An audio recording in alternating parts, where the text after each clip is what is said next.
My name is Jake, and if I had any doubts about where I stood in my family, they were erased the day I found out about the will. It wasn't even some dramatic, sit-down moment where my parents dropped the news themselves. No, I found out entirely by accident, by sheer dumb luck. It happened a few months ago when I was at their house, the same house I had been helping them pay for over the past 5 years. The mortgage, the occasional grocery runs, even fixing up things around the place. I was the one keeping it all together while my brother, Eric, did absolutely nothing. And when I say nothing, I mean nothing. No job, no responsibilities, just lounging around waiting for life to hand him everything on a silver platter, which, apparently, my parents were all too happy to provide. That day, I was helping my dad with some paperwork because, as usual, neither of them could be bothered to figure out how to do things themselves. He had asked me to scan some documents for him, a bunch of legal and financial stuff, and I didn't think twice about it until I saw it. A folder labeled estate plan and last will and testament sitting right there in the stack. Now, I don't normally snoop, but curiosity got the best of me.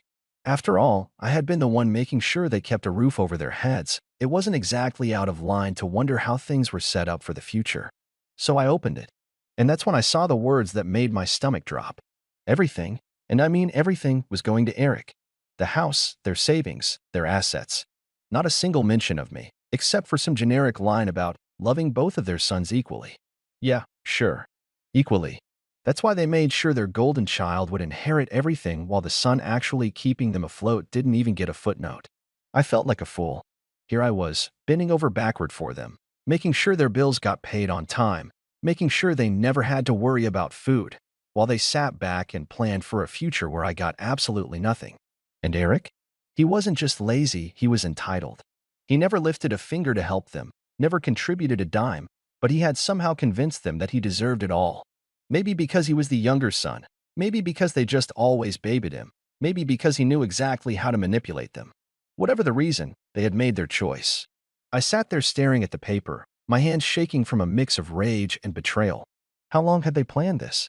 Had they always intended for me to just be their free financial safety net with nothing in return? Did they ever even appreciate what I did for them? I had no idea how long I had been sitting there, but eventually, my dad noticed I wasn't scanning anything. "Hey, Jake, what's taking so long?" he asked, walking back into the room. I didn't even bother to hide the will. I held it up and looked him dead in the eye. "So, this is how it is?" I said, my voice unnervingly calm. "Everything to Eric? After everything I've done for you?" My dad's face went pale for a second, but then he sighed, like I was some little kid throwing a tantrum. "Jake, it's not what you think." "Really?" I snapped. "Because it looks pretty damn clear to me. I've been paying your mortgage, helping with groceries, fixing the house up while Eric does nothing, and you still decided he's the only one who matters." Dad looked uncomfortable, but instead of actually explaining himself, he just muttered, "It's complicated." That was it. No apology. No attempt to justify it beyond those two useless words. Just a weak excuse and an expectant look, like he was waiting for me to drop it and go back to being their personal ATM.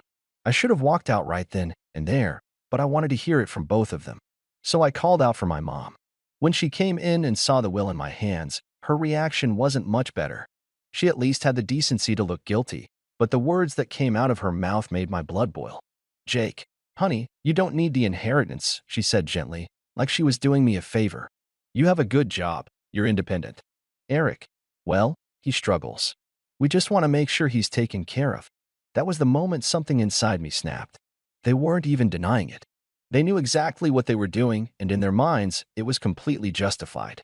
They had spent years enabling Eric's laziness, and now they were planning to reward it by handing him everything while I got tossed aside like an afterthought. I took a deep breath, clenched my jaw, and set the will down on the table. "Got it," I said, my voice eerily calm. "Glad to know where we stand." Then I turned and walked out of the house, ignoring their protests as I slammed the door behind me. They had made their decision. Now it was time for me to make mine. I didn't go back to their house after that. I didn't call. I didn't check in. For the first time in years, I let them handle their own damn problems. If they needed something fixed, they could figure it out. If they needed groceries, they could find their own way to the store. And most importantly, if that mortgage bill showed up, well, I wasn't the one paying it anymore. The silence lasted about 2 weeks. At first, I think they assumed I was just pouting and would come crawling back like always. Maybe they expected me to cool off and apologize for daring to question their decision. But when the days kept passing with no word from me, and more importantly, no financial help, you could practically feel the shift in their attitude. Then, one afternoon, my phone buzzed. Dad texted, "The property taxes are due." That was it. No, he didn't text, "Hey, how have you been?" No, "Sorry for what happened." No, "We really appreciate everything you've done." Just a cold, transactional message as if I were still the walking bank they could tap into whenever they pleased. I stared at the screen for a moment, almost amused at how predictable they were. They really thought they could just demand money like nothing had happened? That I'd keep playing my part as their financial safety net, even after they made it clear I was disposable? I calmly typed back, "I'm sure Eric will handle it, since the house is his and all." It took exactly 5 minutes before my mom called. I let it ring. Then another text came through. Mom texted, "Jake, please don't be like this. We need to talk." Oh, now they wanted to talk? Now that their bills were piling up and reality was finally slapping them in the face? I waited an hour before replying. "There's nothing to talk about. You made your choice. Now you can live with it." I figured that would be the end of it for the day. I had made my stance crystal clear, and there wasn't a single part of me that felt guilty about it. But then Eric decided to chime in. His text came in late that evening, and the second I saw his name pop up on my phone, I knew it was going to be something obnoxious. Sure enough, when I opened it, I was greeted with pure entitlement. Eric texted, "Dude, why are you being such a drama queen? It's not a big deal. Just help them out like you always do." I nearly laughed. Not a big deal? He was really acting like I had no right to be mad about this. I typed back, "Nah, I think you've got it covered, since you're the favorite and all." Eric texted, "Oh my God, are you seriously mad about the will? Grow up, man. It's just money." Oh, now it was just money. Now that it was his to inherit, it suddenly didn't matter? The hypocrisy was astounding. I shot back. "Then you won't mind using some of that money to pay for the mortgage, right?" Silence. A few minutes later, my mom texted me again, this time going full guilt trip mode. Mom texted, "Jake, we're your parents. Family takes care of each other. We did so much for you growing up, and now you're just abandoning us?" I had to take a deep breath to stop myself from throwing my phone across the room. Abandoning them? I had spent years making sure they never had to struggle, all while they coddled Eric and rewarded his laziness. And now that they finally had to deal with the consequences of their own decisions, I was the bad guy? I wasn't falling for it. Not this time. I responded, "You made it clear I wasn't part of the family when you left me out of the will. Now Eric can take care of you." I could imagine my mom gasping dramatically at that. She always had a flair for acting like the victim, even when she was the one in the wrong. A few minutes later, my dad sent another text, and this one had me seething. Dad texted, "We're not asking for much. Just enough to cover the mortgage for a few more months until we figure things out. Don't be selfish." Selfish. The word made my blood boil. I had been bailing them out for years, sacrificing my own money, time, and energy to make their lives easier. I had done everything a good son was supposed to do. And how did they repay me? By making sure I got nothing in return. And now, when I was finally standing up for myself, I was the selfish one? I clenched my jaw, took a deep breath, and typed back, "No, I'm done." Then I turned off my phone. They had made their choice. Now they were going to live with it. The silence lasted a day.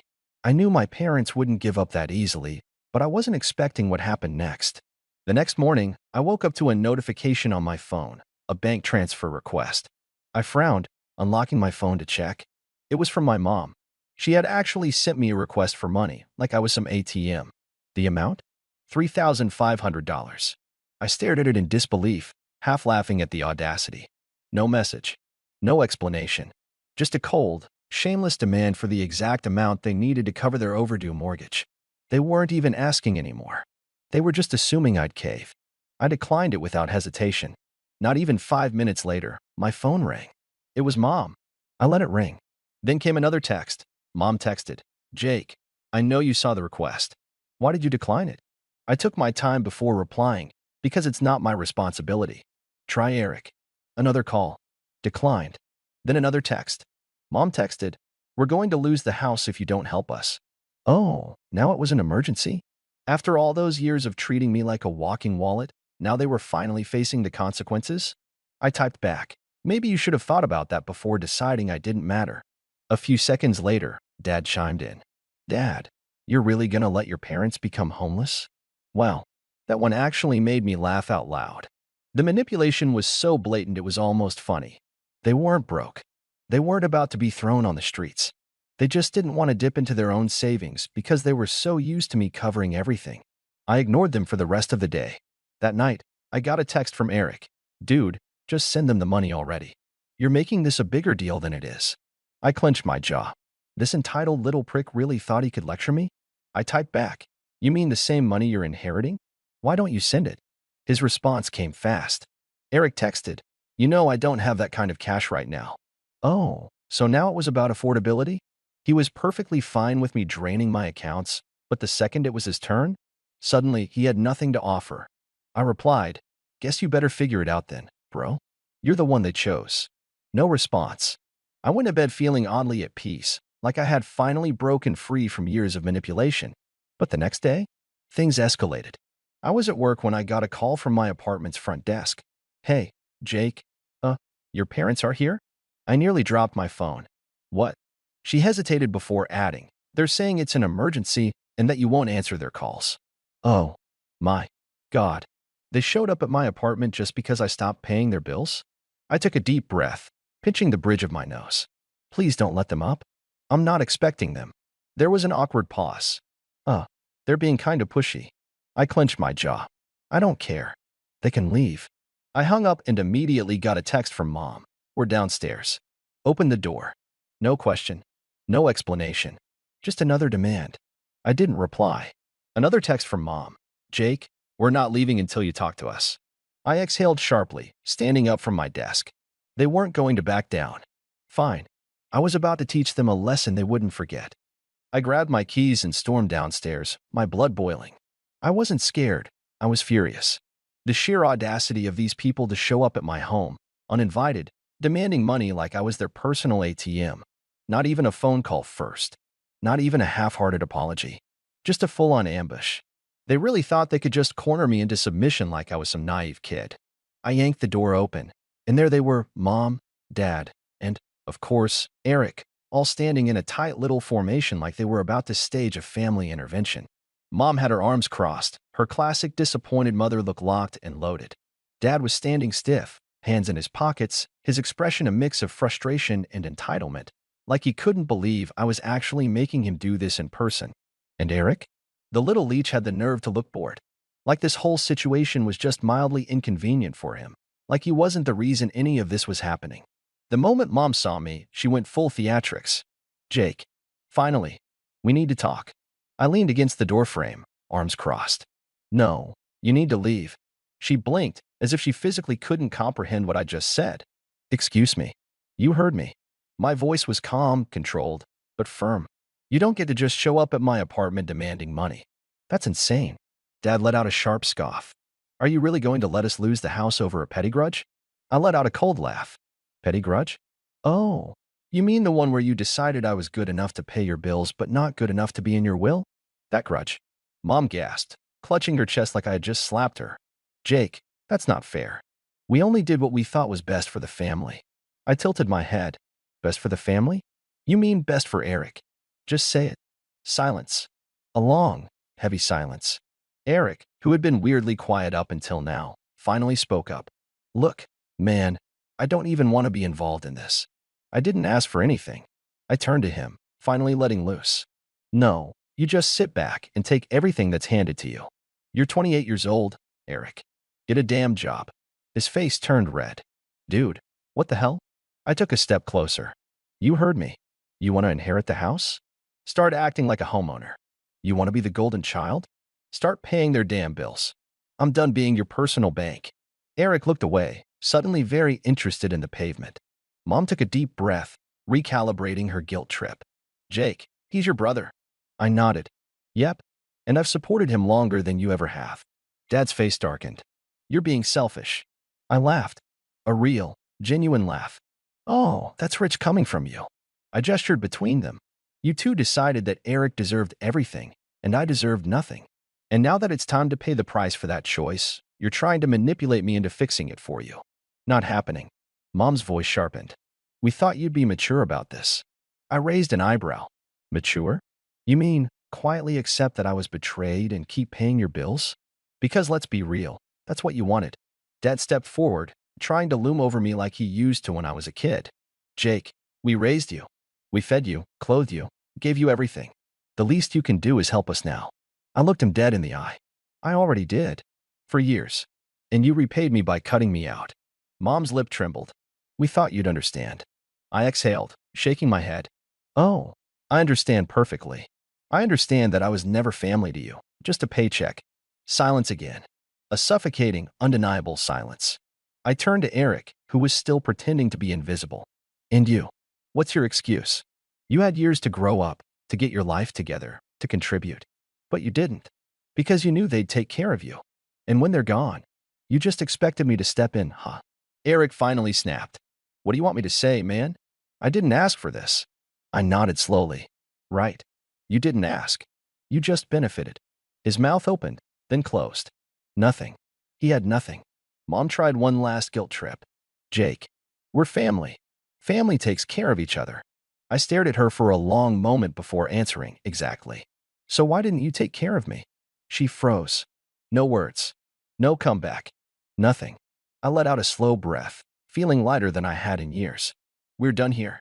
I turned and walked back inside, closing the door behind me. Before I even made it back to my couch, my phone buzzed. A new text from Dad. Wow. After everything we've done for you? You're really gonna abandon us? I smirked, typing back. No. You abandoned me. I'm just finally accepting it. I had sinned. Then I blocked their numbers. But I had no idea that blocking them was only going to make things worse. It didn't take long for things to spiral out of control. Less than a day after I blocked them, I started seeing posts on Facebook. My parents had never been the most tech-savvy, but they sure knew how to air their grievances online, especially when they were feeling self-righteous. At first, I thought it was just my parents being dramatic. I mean, that was their go-to move, airing out family drama for everyone to see. But the longer I scrolled through their feeds, the more I realized this wasn't just about me not helping with bills anymore. The posts were disguised as family love, but they were thinly veiled shots at me. Mom had posted something about how she didn't raise her son to be so selfish and how true family helps each other no matter what. A few of her friends commented along the lines of how I was a disappointment and so out of touch with what really matters. Then, Dad chimed in with his own post. So-called family should never turn their back when you need them most. We gave everything to our children, and this is how we're repaid. My son, who should be helping us in our golden years, has chosen to abandon us. He tagged me, adding a passive-aggressive, I hope you're happy, at the end of it. But the real kicker came from Eric. I should have known he'd get in on the drama. He shared a post that was brimming with falsehoods. Some people think that family is just about money. They don't understand that family is about love and sacrifice. I'd do anything for my parents, but some people just don't get that. They're too wrapped up in themselves to realize that true love is about helping those who raised you. He even threw in a disguised jab at me. I wish some people could learn what it really means to be family. I love my parents, and I'm grateful for everything they've done. That was it. That was my breaking point. I sat there, staring at the screen in disbelief.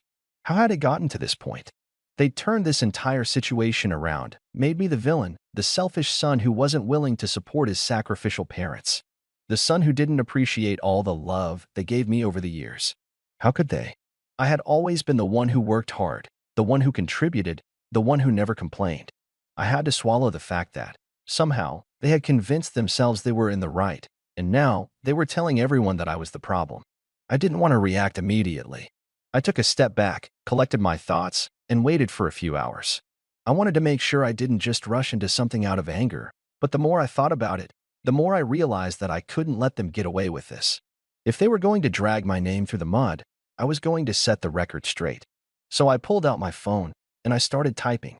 I opened my own Facebook account, the one I kept for close friends and real family, and I posted a lengthy update. I wasn't interested in playing their game. I didn't want to get bogged down in petty back and forths. What I wanted to do was tell the truth. Here's what I wrote.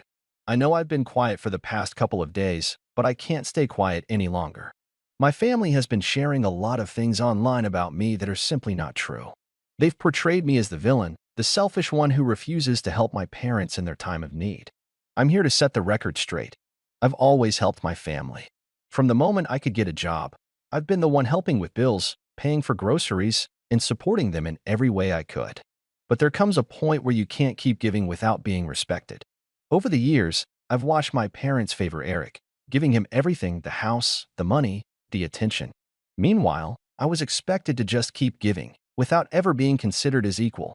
I'm sure some of you might be reading this and thinking, well, that's just how family works. But here's the truth. Family should be a two-way street. When I found out that my parents left everything to Eric in their will, I realized how one-sided this entire relationship had been. They didn't even consider me, not even for a moment. They've made it clear that I'm just the one they can count on when things get rough, but never the one they actually want around unless it's convenient for them. For years, I've been the one funding their lifestyle.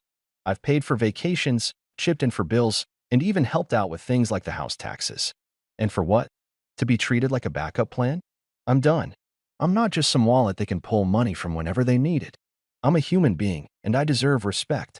I've earned the right to be treated like I matter, not just when they need something from me. As for Eric, it's time for him to grow up.